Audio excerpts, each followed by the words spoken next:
Hello, vinyl community. This is Randy. Back today with another video. Today I'm going to show you some records that I've picked up over the past few weeks. Some of these are ones that I picked up that I've gotten maybe as long as a month ago when I traded in some records at Phonolux, and I ended up getting 18 records out of that. I traded in 10 records and got 18.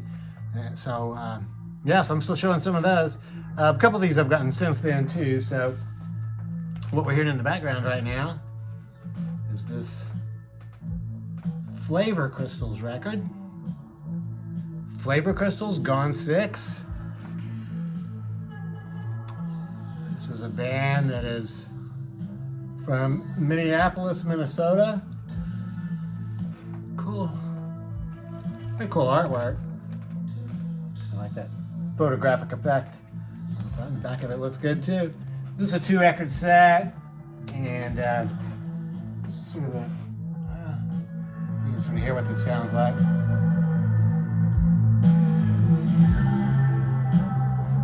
I would call it shoegaze or something like that. You know, modern psych. It sounds real good. It's the kind of music that really benefits a lot from being played loudly, really loud, like. I guess like Doom needs to really be heard at, with the volume set at 11 before you get the full effect. So this one sounds better, but we're gonna hear it in the background anyway. So I guess it works as background music too. So very cool album cover. This is a band that I heard about when Vinyl Douche showed this record. This is Foam Giant, Under the Trees. This came out within the past couple of years on the same record label, and this is the Flavor Crystals with a guy from the Telescopes and some other people playing on this too. This is well, I guess they worked on it together, and it's supposed to be an original motion picture soundtrack, Under the Trees, even though as far as I know there's not really a movie to go along with it. So that's where I heard of them, and got a message on an email from Bandcamp that this record was coming out, so decided to get it. Flavor Crystals, and I can tell you that it all sounds a lot like this, like what you're hearing right now. It's all good. I mean, you can tell the songs apart, but yeah, just you're going to get the picture of what it sounds like. And these are the lyrics here, so those lyrics really come in handy because I just couldn't understand any of the words without the lyrics, but then when you start reading along with them, and it really is no problem. You get to know them. So, well, that's the way it is. I got this from Discogs vendor. I signed up for this, and I think I got another record from the same vendor. I'd gotten one that was supposed to be VG Plus, but then the guy gave me a partial refund and sent me a message saying that one, he no longer had that one, but he's going to send this one instead. And that's fine. I mean, this is the record itself is VG Plus. It sounds great, but the cover, has this punch hole here in the corner, and punch holes and cutouts are one thing I really prefer to avoid if I can. So I probably would have canceled the order if you told me in advance, but it's okay because it's a very small punch hole. I mean, it's really hardly even noticeable. And like I said, the record sounds great.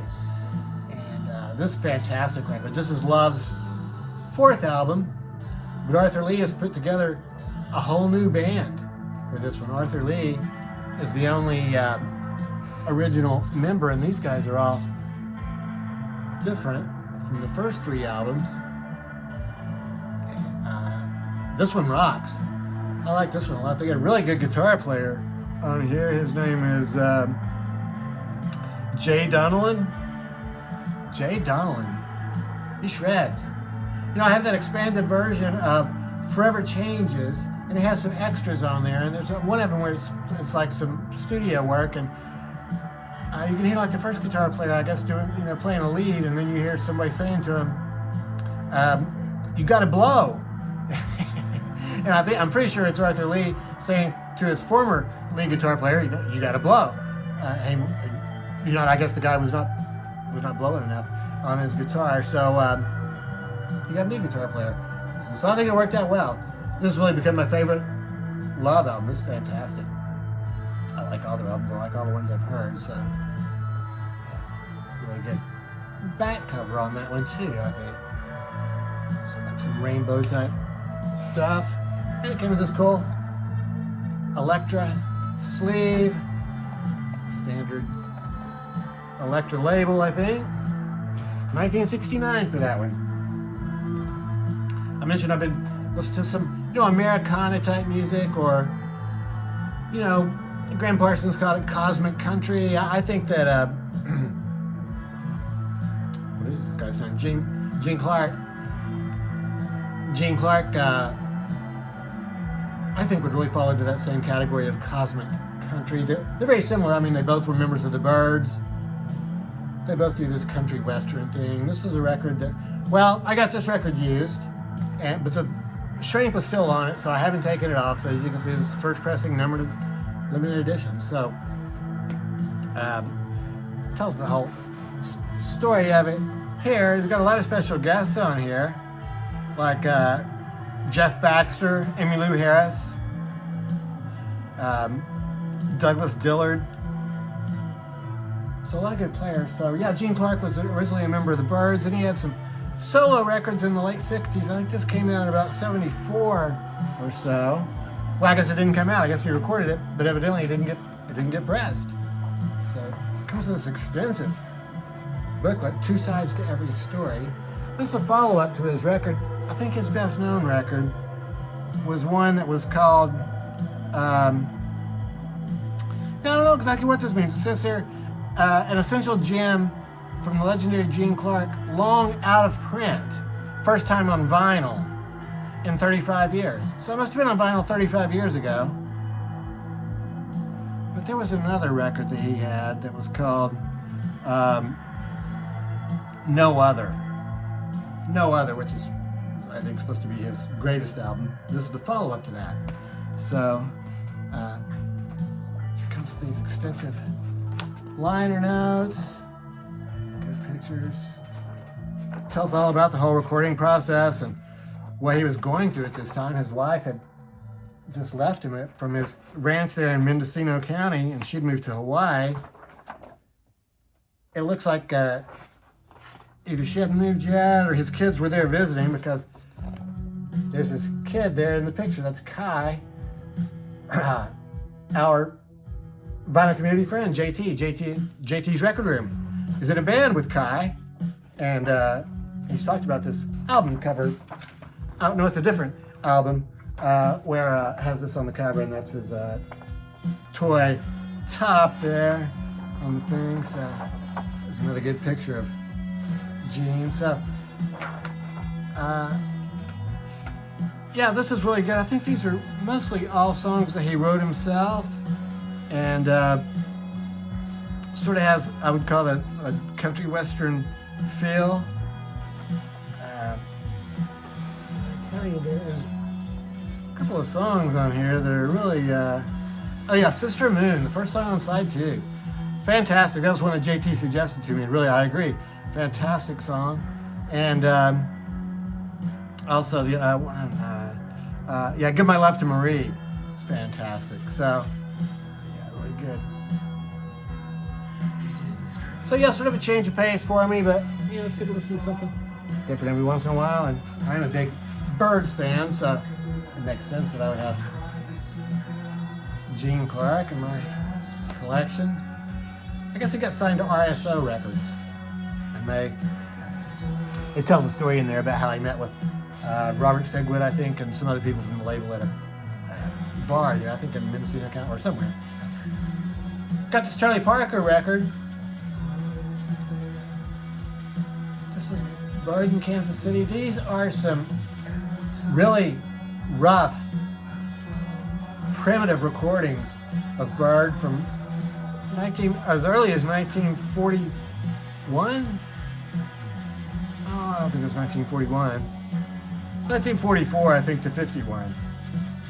All of them recorded in, 1941, recorded February 6, 1941 in Kansas City.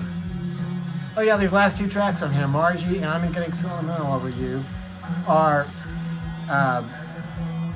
songs that he recorded with Jay McShann and his orchestra. So those were professionally recorded. But other than that, these are all songs that were recorded like in people's living rooms or in a very basic studio there in Kansas City. First three songs are really just jams, Bird songs, 1, 2, and 3.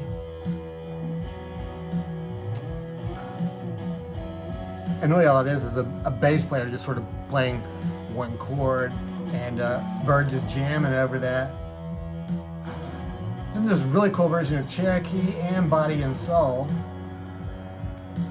And a good version of Perdita. So I really like this record a lot. And I would say that, there was another record I showed recently called Bird on 52nd Street, which was really bad recording. That was a live recording. That would strictly be for people who are really big Bird fans, but I think anybody can listen to this and enjoy it, even though it's really not very good, high quality audio, and it probably wouldn't be the thing I would start on with Bird, but this one sounds good. It's very melodic. I think the thing I really like about Charlie Parker is he plays those incredible solos, but it stays so melodic so you can still recognize the song all the way through. So, really cool. That's on Verve Records, and this was just recently released. I think these are some tapes that they found. So one of them was a wire recording. It was actually recorded on a wire. Cool Verve label. I've never seen a Verve label like that. Matches the colors on the front of the album. It actually came with this really cool insert here too, which extensive notes. It tells all about all of these recordings. So really about Bird's life too, and he had a lot of problems, I think, drug and alcohol related. Got this record by Albert Hammond Jr., one of the guitarists for The Strokes. Got this one used. This is one of these records that this plastic is, the writing is on the plastic. So if you take it out, really cool cover without that plastic. Melodies on Hiatus. 2-record set.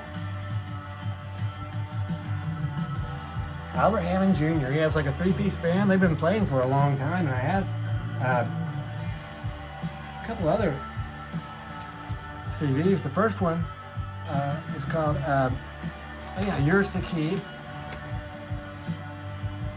I really like the artwork on this. It's fantastic. These are good indie pop songs. Really wonderful. I'd gotten these first 2 CDs, I guess, probably 10 years ago or more, and I'd kind of forgotten about them. Then I saw this record in the used bin there. It came out in 2023. So it's basically new to me anyway. And he always puts lots of cool, even though it's a CD, you get a lot of stuff in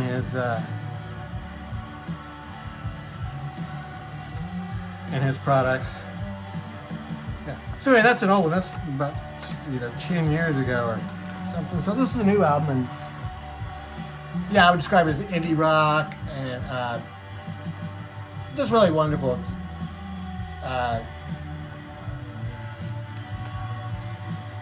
just pop music.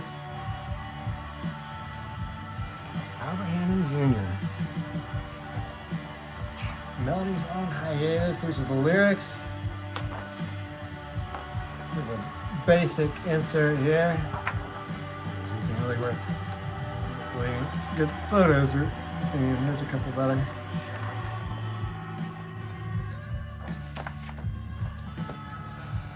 Yeah, really fantastic. It's very clearly marked what the album sides are. How I really feel about those blotches of color. The other one's the same thing. But yeah, Albert Hammond Jr. really like that. Really like him a lot as an artist. Very enjoyable. I saw Bill's Box of Sound did a long video. Well, really long, 15 or 20 minutes. It's all about this box set. So I'll put a link down there in the description. If you're interested in this Frank Zappa and the Mothers Whisky A Go-Go 1968 box. I think he's a lot more familiar with the Mothers than I am too, so he probably has much better insights into it. But he made it sound really good, so I went ahead and got it. It's a 5-record set. It really could have been a 4-record set because the last record is 2 remixes on side 9, and then side 10 is an etching.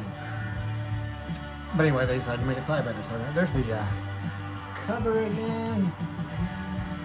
So this is when Zappa played at the Whisky in 1968. And this is, I think this is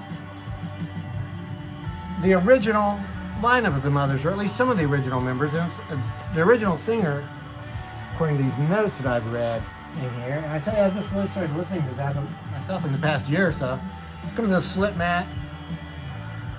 Cool picture of the band there. I think they're sitting in front of the Whisky there. This has by far been my favorite one though. This is really good. Really well recorded. Frank sort of tells us what's going on between the songs. And there's some jamming on here. Just like really basically untitled songs, just called like Whisky, Jam at the Whisky. I think there's like 3 versions. Is that what they call it? Jam at the Whisky? Or Whisky Improvisation. Episodes 1, 2, and 3. There's a really cool song called Khaki Sack. And then, King Kong. King Kong is fantastic. There's a lot of really good jamming. So there's the track listing. Another picture of the band on the back, and some more pictures. So yeah, this is a really good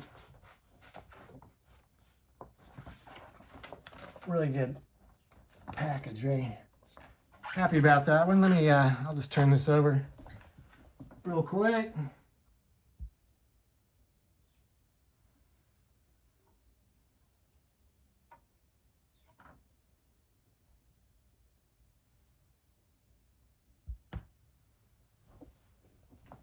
Yeah, so that's it for that box set, yeah. And then the last thing I had to show you, I meant to show you this in the last video I made, but I forgot. It's Grateful Dead, Dave's Picks, Volume 52. This is, when was July? Oh, I guess it's, oh, yeah, it's 9/11. Yeah, September 11th of 1983. The Downs of Santa Fe. The Downs of Santa Fe in New Mexico. So it's a racetrack, it's an outdoor show. 83 is when, well, Brent had been in the band for about 3 years at this point, so he really recharged the band, and they're really playing with a lot of enthusiasm and fast, too. Boy, some of the songs on here just really are a very quick tempo. Cool artwork instead of horses. I've got some sort of other animals that these people are riding. Get a picture of Bob there. So yeah, in these notes here, I learned that Santa Fe Downs, there's only 8,000 people there. 8,000 people at this outdoor venue, so you can see they've got plenty of room to move around. That must have just been so nice for the people. Of course, New Mexico is kind of out there in the middle of the country, so I guess there weren't all that many people, but yeah, really cool. There's a picture of Brent. Yeah, like that. And there's the track listing. So, I think they picked up a couple of new songs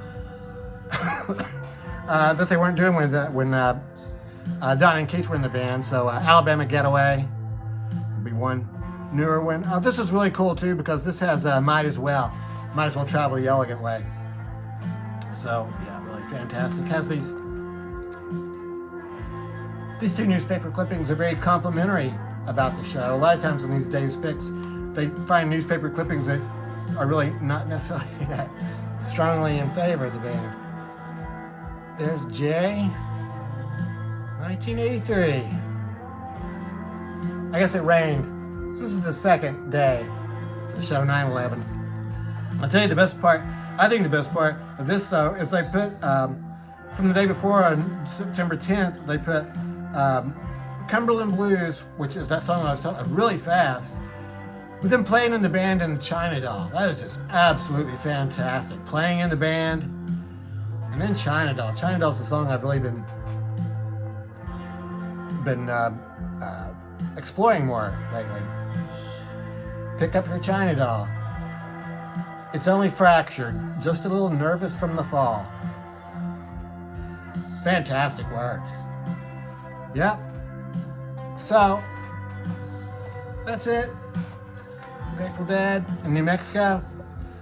Those ones I've gotten here in the first part of November 2024. So, let me know what you think. And hope everybody's doing well. Thanks for watching.